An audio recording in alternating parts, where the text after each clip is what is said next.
So every now and again, you got to experiment a little. You got to try some new tools. You got to try some new finishes. You got to try some new ways of doing things different.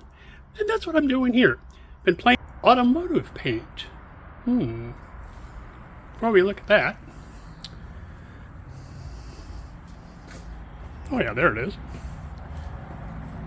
That's a different project.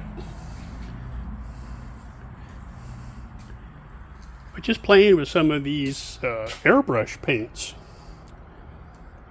These are actually pretty cool. Not too expensive. Give you enough for, the little things that I do.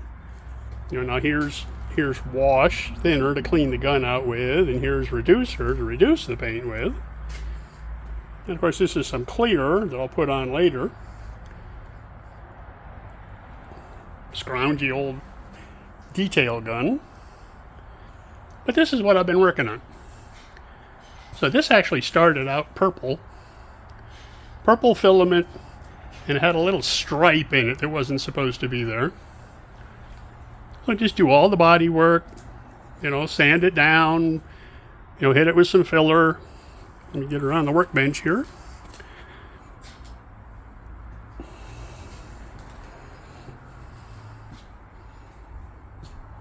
So that's 4 different paints on there, 4 different shades. Granted, I'm not a professional, but I am having fun. That's cool. So this is going to get finished up here probably in the next week or so, and hell, I might even make it down to Tucson for the Sculpture Tucson event down there. So if you're in Tucson or in Arizona, come on by and see me. Thanks a lot. Talk to you later.